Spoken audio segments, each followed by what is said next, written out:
Sir ఏంటంటే ఇప్పుడు యువగలం పాదయాత్ర అయితే ముగిసింది లోకేష్ గారిది.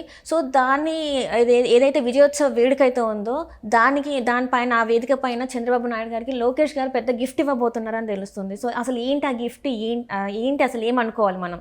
సరే, యువగళం ముగిసింది సోమవారం రాత్రితోటి. యువగళం వాళ్ళ పాదయాత్ర అనేది ముగిసింది. దాదాపు 3,000 కిలోమీటర్ల పైగా ఆయన పాదయాత్ర చేశారు లోకేష్. ఆయన తెలుగుదేశం పార్టీ ప్రధాన కార్యదర్శిగా ఆయన ఆ పాదయాత్ర చేసి జనవరి 27వ తారీఖు ఈ ఏడాది ప్రారంభించి ఆయన నిన్నటితోటి ముగించారు. వాస్తవంగా 400 రోజులు 4,000 కిలోమీటర్లు పాదయాత్ర చేయాలనేది ఫస్ట్లో తయారు చేసినటువంటి బ్లూ ప్రింట్.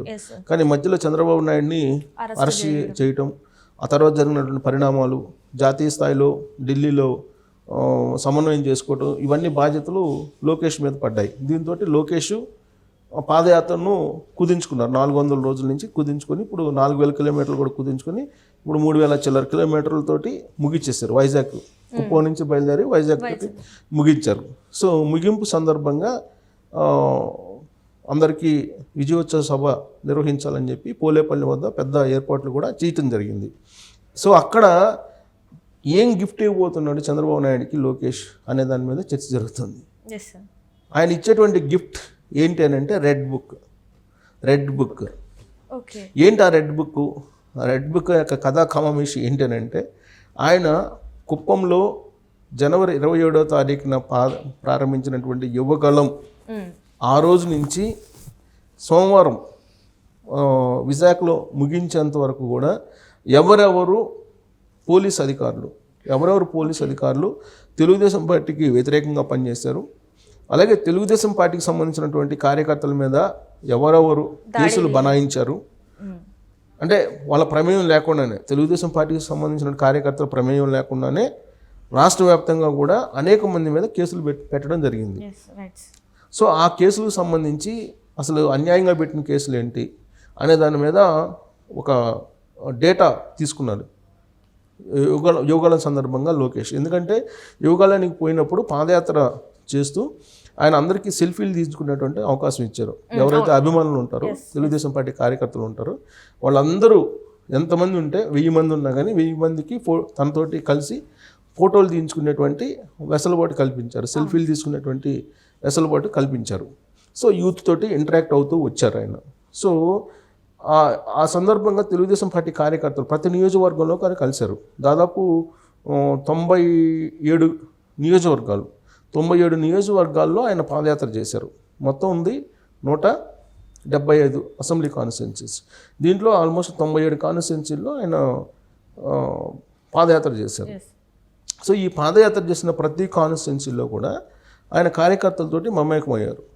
కార్యకర్తల యొక్క బాధలు తెలుసుకున్నారు, కార్యకర్తలకు ఎలాంటి ఇబ్బందులు ఉన్నాయని తెలుసుకున్నారు. ఆ సందర్భంగా పోలీసు నుంచి వస్తున్నటువంటి వేధింపులు ఏంటి అనే దాని మీద ఆయన తెలుసుకోవడం జరిగింది. ఆ సందర్భంగా ఎస్ఐలు కానీ, సిఐలు కానీ, లేదంటే డిఎస్పీలు కానీ, ఎస్పీలు కానీ పెడుతున్నటువంటి ఇబ్బందులు ఏవైతే ఉన్నాయో వాటన్నిటిని కూడా నోట్ చేసుకున్నారు. ఎవరెవరు ఉద్దేశపూర్వకంగా, జనరల్గా ఏంటి, పోలీసులు అనేవాళ్ళు ప్రభుత్వం ఏదున్నా కానీ వాళ్ళ విధులు వాళ్ళు చేయాలి మార్గదర్శకాల ప్రకారం.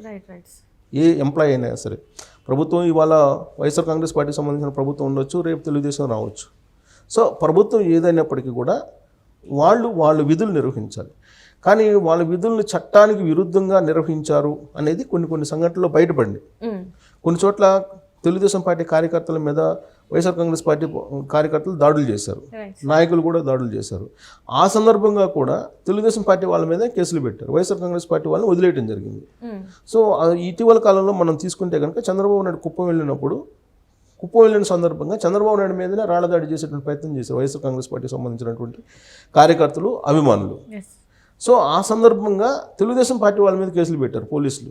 పెట్టాల్సిందేమో వైఎస్ఆర్ కాంగ్రెస్ పార్టీ వాళ్ళ మీద కేసులు. కానీ ఎవరైతే దాడులు చేశారో వాళ్ళని వదిలిపెట్టి తెలుగుదేశం పార్టీకి సంబంధించినటువంటి వాళ్ళ మీద కేసులు పెట్టారు. సో ఇలాంటి సంఘటనలు ఏ కాన్స్టిట్యున్సీలు జరిగాయో ఆ కాన్స్టిట్యున్సీలు అన్నింటిలో అక్కడ పోలీసులు ఏ విధంగా చట్టాన్ని ధిక్కరించి వ్యవహరించారు అనే దాని మీద ఆయన ఆల్రెడీ ఒక స్క్రూటినీ చేసి వాళ్ళ డిజిగ్నేషన్, వాళ్ళ పేరు, ఇవన్నీ కూడా రాసుకోవడం జరిగింది. సో అది ఒక రెడ్ బుక్ పెట్టారు. ఆ రెడ్ బుక్లో అవన్నీ నోట్ చేసి పెట్టారు. సో ఆ రెడ్ బుక్లో ఎవరెవరు తెలుగుదేశం పార్టీ కార్యకర్తలను టార్గెట్ చేశారు, వాళ్ళు ఏ విధంగా వ్యవహరించారు అనే దాని మీద ఒక బుక్ తయారు చేసి ఆ బుక్ని చంద్రబాబు నాయుడుకి విజయోత్సవ సభ వేదిక మీద ఇవ్వబోతున్నారు.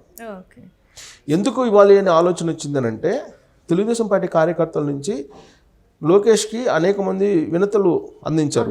మమ్మల్ని ఇబ్బంది పెడుతున్నారు, మేము గ్రామాల్లో ఉండలేనటువంటి పరిస్థితి ఉంది, వైఎస్ఆర్ కాంగ్రెస్ పార్టీ వాళ్ళు సంబంధించినటువంటి కార్యకర్తలు దాడులు చేస్తున్నారు, పోలీసులు చెప్తే పోలీసులు రక్షణ కల్పించాల్సింది పోయి వాళ్ళే ఉల్టా కేసులు పెడుతున్నారు, పైగా మమ్మల్ని స్టేషన్కి పిలిపించి ఇబ్బందులు పెడుతున్నారు, అరెస్ట్ చేస్తున్నారు, ఇళ్లలో ఉండేటువంటి వాళ్ళని కూడా, లేడీస్ని కూడా అరెస్ట్ చేస్తున్నారు, ప్లస్ అర్ధరాత్రి అపరాత్రి వచ్చేస్తున్నారు, వాళ్ళు ఎలాంటి ఇన్ఫర్మేషన్ ఇవ్వకుండా వాళ్ళే ఇళ్లలోకి వచ్చేస్తున్నారు, ఇళ్లలోకి వచ్చి ఇబ్బందులు పెడుతున్నారు, ప్లస్ కొంతమందిని అయితే ఏకంగా బైండ్ ఓవర్ కేసులు పెట్టారు, ఎలాంటి తప్పు చేయకుండా బైండ్ ఓవర్ కేసులు పెట్టారు. సో ఇలా అనేక రకాలుగా ఇబ్బందులు పెట్టారు కొంతమంది పోలీసులు అని చెప్పి వాళ్ళు లిస్ట్ అవుట్ చేశారు. అదే సార్, ఇన్ కేసు ఒకవేళ తెలుగుదేశం పార్టీ అధికారంలోకి వస్తే ఇప్పుడు ఏదైతే రెడ్ బుక్లో నోట్ అయిన పేర్ల మీద వాళ్ళ మీద యాక్షన్స్ తీసుకునే అవకాశాలు ఉంటాయంటారు? యాక్షన్ తీసుకోవడానికి ఆ రెడ్ బుక్ని తయారు చేశారు. రెడ్ బుక్లో మెన్షన్ చేసినటువంటి పేర్లు ఏవైతే ఉన్నారో వాళ్ళ మీద యాక్షన్ తీసుకుంటారు. ఏం యాక్షన్? చట్టపరంగా యాక్షన్ తీసుకుంటానని చెప్పారు ఆల్రెడీ లోకేష్. చట్టపరంగా నేను యాక్షన్ తీసుకుంటాను, అధికారంలోకి వచ్చిన తర్వాత డెఫినెట్గా వీళ్ళని వదిలేదు లేదు అని చెప్పారు. చాలా టాక్టిక్స్గా చట్టపరంగా. ఇప్పుడు సర్వీస్ రూల్స్ ఉంటాయి, సర్వీస్ రూల్స్ ఏవైతే ఉన్నాయో ఆ సర్వీస్ రూల్స్ని ధిక్కరించి ఎవరైతే వ్యవహరించారో వాళ్ళ మీద చర్యలు తీసుకునేటువంటి అవకాశం వచ్చేటువంటి గవర్నమెంట్ కూడా ఉంటుంది. ప్లస్ ఇంకోటి ఏంటంటే, గవర్నమెంట్ మారగానే ఇమీడియట్గా జరిగేది ఏంటి, ఇప్పటి వరకు వీళ్ళు ఫోకల్ పాయింట్స్లో ఉంటారు. ఎవరు? వైఎస్ఆర్ కాంగ్రెస్ పార్టీ సంబంధించినటువంటి సానుభూతి పరిలో ఉన్నటువంటి అధికారులు కొంతమంది, అందరూ ఉండరు కొంతమంది. సో వాళ్ళని నాన్ ఫోకల్ పాయింట్స్కి పంపించేటువంటి అవకాశం ఉంది. ఇమీడియట్గా జరిగిపోతుంది, అది ప్రభుత్వం చేతిలో ఉన్నటువంటి పని కాబట్టి. ఆ తర్వాత ఏంటి, చట్టపరంగా వాళ్ళ మీద సర్వీస్ రూల్స్కి విరుద్ధంగా వ్యవహరించారు కాబట్టి ఏ విధంగా వాళ్ళ మీద చర్యలు తీసుకోవచ్చు అనే దాని మీద ఎంక్వైరీ వేసేటువంటి అవకాశం ఉంది. చట్టపరమైనటువంటి చర్యలు తీసుకుంటామని చెప్పి లోకేష్ కూడా చెప్పడం జరిగింది. సో ఇప్పుడు చంద్రబాబు నాయుడుకి ఆ వేదిక మీద అసలు ఎందుకు రెడ్ బుక్ని లోకేష్ ఇస్తున్నాడు అనేటువంటి ఒక ప్రశ్న వేసుకుంటే కనుక, తెలుగుదేశం పార్టీ జనసేన పొత్తుతోటి వెళ్తున్నాయి. సో రేపు గవర్నమెంట్ వచ్చినా కానీ తెలుగుదేశం పార్టీ జనసేన పొత్తుతోటే వస్తుంది గవర్నమెంట్. సో అలాంటప్పుడు ఈ రెడ్ బుక్లో ఉండేటువంటి వాళ్ళ మీద చర్యలు తీసుకుంటే జనసేన అభ్యంతరం పెట్టచ్చు.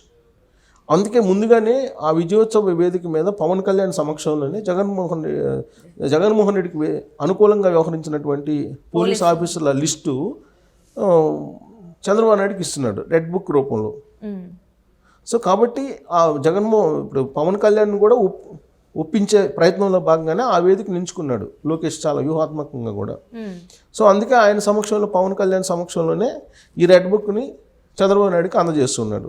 సో ఆ రెడ్ బుక్లో కొన్ని వందల పేర్లు ఉన్నాయి, కానిస్టేబుల్ దగ్గర నుంచి ఎస్పీ స్థాయి వరకు ఉన్నాయి పేర్లు. ఎవరెవరు తెలుగుదేశం పార్టీకి యాంటీగా చేశారు, చట్టానికి విరుద్ధంగా వ్యవహరించారు, సర్వీస్ రూల్స్కి విరుద్ధంగా వ్యవహరించారు, అలాగే యువగళం సందర్భంగా లోకేష్ యువగళం నిర్వహిస్తుంటే అడ్డుకునేటువంటి ప్రయత్నం చేశారు, ఎవరెవరు ఆయన మైకులు లాక్కున్నారు, ఇవన్నీ నోట్ చేసి పెట్టారు. సో ప్రత్యేకించి లోకేష్ పాదయాత్ర చేస్తున్న సందర్భంగా అనేక చోట్ల ఆయనకు మైక్ కూడా లేకుండా చేశారు. ఆయన స్టూల్ ఎక్కి ప్రసంగాలు చేసినటువంటి సందర్భాలు స్టూల్ కూడా లాగినటువంటి పరిస్థితులు కొన్ని ఉన్నాయి. అలాగే కార్యకర్తలను రాకుండా అడ్డుకునేటువంటి ప్రయత్నం, అలాగే మీటింగ్లు పెట్టకుండా అడ్డుకునేటువంటి ప్రయత్నం చేశారు పోలీసులు. సో అలాంటి సంఘటనలను మొత్తాన్ని నోట్ చేసి ఆ రెడ్ బుక్లో మెన్షన్ చేశారు. సో ఆ రెడ్ బుక్ని ఇప్పుడు చంద్రబాబు నాయుడుకి అందజేస్తున్నారు విజయోత్సవ సభలో, యువగళం విజయోత్సవ సభలో. ఆ రెడ్ బుక్ని బేస్ చేసుకొని రాబోయేటువంటి రోజుల్లో ఖచ్చితంగా చర్యలు ఉండేటువంటి అవకాశం ఉంది. అది ఆ రెడ్ బుక్ యొక్క కథాకమిష్. Right, thank you sir. So చూసారు కదా, మన యువగళం విజయోత్సవ వేడుకల్లో ఆ రెడ్ బుక్లో ఎవరెవరి పేర్లు ఉంటాయో చూడాలి. ఒకవేళ ప్రభుత్వం కనుక టీడీపీ ప్రభుత్వం వస్తే ఎలాంటి యాక్షన్స్ వాళ్ళ మీద ఉంటాయో వేచి చూడాలి. సో ఇది, థ్యాంక్ యూ సో మచ్.